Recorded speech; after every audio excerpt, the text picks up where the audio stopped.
Hello, beautiful people. So lovely to connect with you again, and happy full moon. Actually, I think your full moon is tomorrow because I'm in Australia, but it's full moon today here. So beautiful, beautiful energy coming in.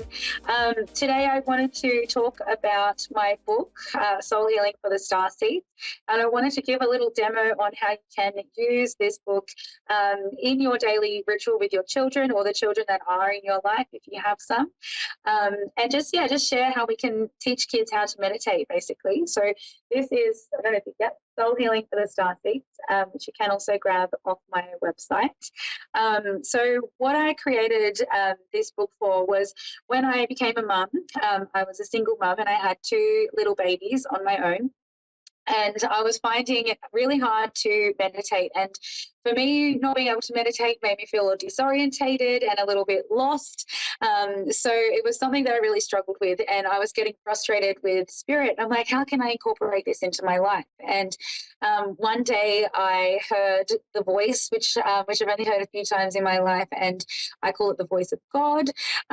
And they told me to go get Daisy's crowns. So I was like, okay, I'll go get her crowns. And then I channeled this beautiful book with spirit as a simple, effective way to help ground our energy, to help open our energy centers, and to keep our connection flowing.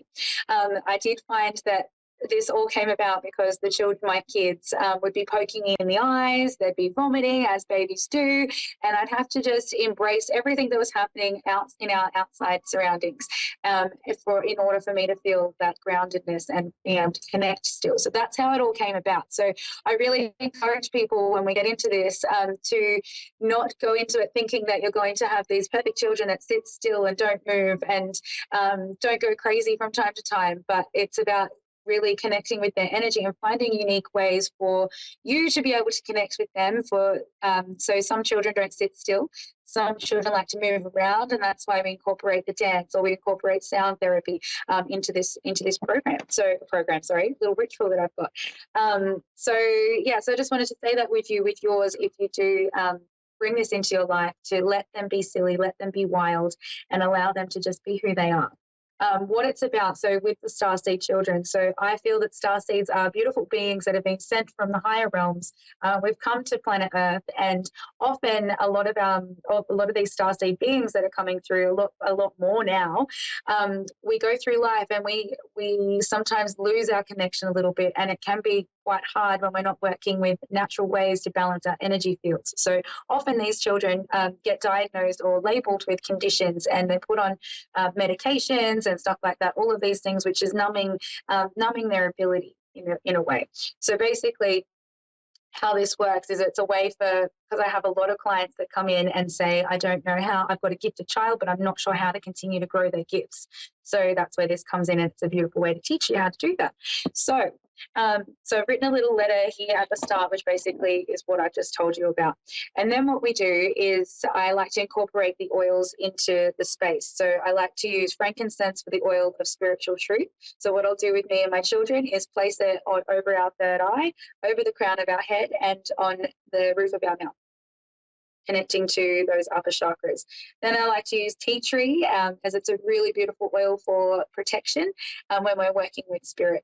And I like to use lavender in the palms of our hands as the oil of communication. Now, there's another way that I like to incorporate it as well, which is where I spoke with my beautiful friend a few weeks ago on aromatic dressing. So I like to get my kids to intuitively pick what oil they would like to smother themselves in, and often it is to do with a emotion that they're wanting to work with. So letting them pick it and bring it into their space, and we'll start with putting that over our body with a carrier oil, giving thanks to our beautiful body for all the beautiful things that it does. And then I like to do the sage. So with the sage, I mean, obviously it is we're going to be lighting it, so just be mindful that if you're working with children to make sure you're observing them. But what we do with the sage is, if we're doing it on our house or we're doing it in our own ritual, we just light it in the shell, and we simply just go over our entire body from head to toe, and clearing out all of those lower vibrations that we may be holding on to. Now, what we do with the prayer, so this is part of it in here. So this is where we're talking about going into space, calling forth our prayer, calling forth spirit. And what I like to do here is, and this is where I'm going to get a little bit silly with you guys, but this is what I'm talking about. When we're working with children, we have to really get animated for them to really grasp it all and for them to be intrigued and want to know more. So when I first started doing this in kindergartens, that's what we'd do. So we'd sit down, we'd all be beautiful, we'd do our saging, we'd do our oiling, and then I get them to really get into the prayer like I do with all of my ritual, but we basically do this. So we ask to visualize any color that comes to mind, and allowing them to really get in tune with what that color is. And then we're going to pull it down from the earth as we stretch our arms right up to the heavens and bring our hands down into prayer position. And this is where I will then say prayer, and I welcome spirit. So I'll say something like, we call forth all beings of love and light to come and gather with us today. We ask this space be surrounded in healing energy, all lower vibrations to be handed back to Earth Mother. And we welcome this energy into our space. And then I get them to really play with the color and getting them to understand that it is all love. We're bringing it down from the heavens and we're allowing it to run down through our body. Now, when we ask them to express this color, what that is doing is it's basically sending that beam of light through all of their chakra centers, and it's beaming out of their heart space. So we ask them to take a deep breath in through the nose as far as they can, focusing on the color.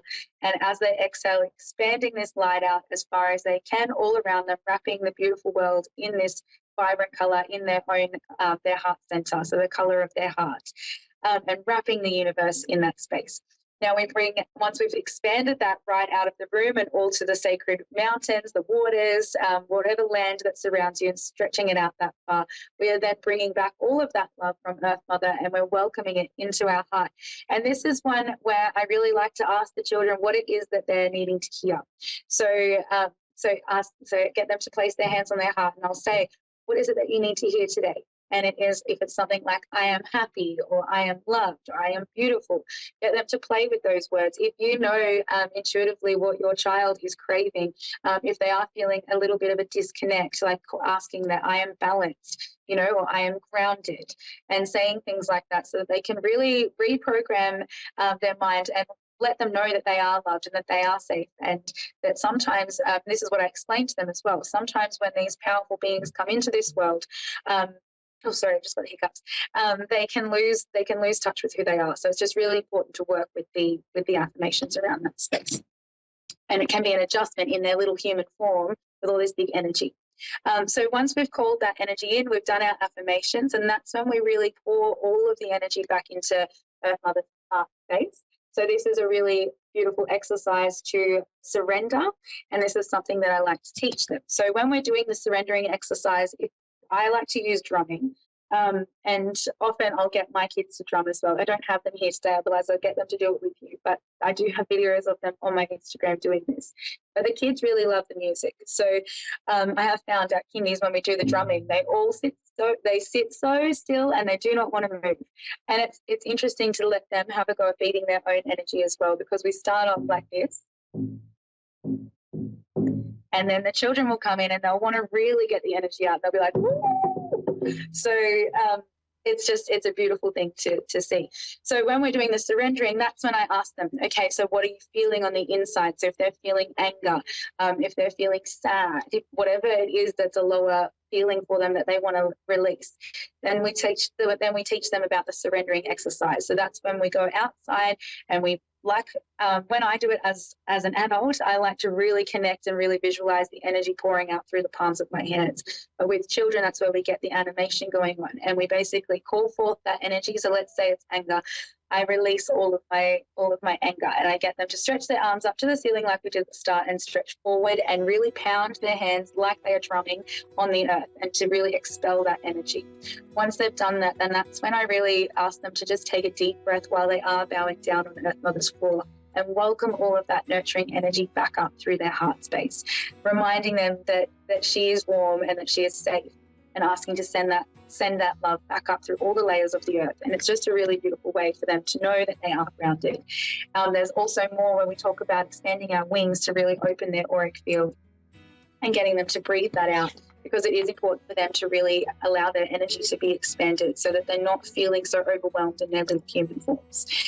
So that's basically how the book works. Like I said, there are more videos on my Instagram if you want to have a look at that. But it was an honor to connect with you all again, and I hope you all have a beautiful week ahead. Enjoy the full moon, get into your ritual, release all that doesn't serve you anymore, and step into the energy of flow. It's beautiful energy coming in. Thank you for having me, guys.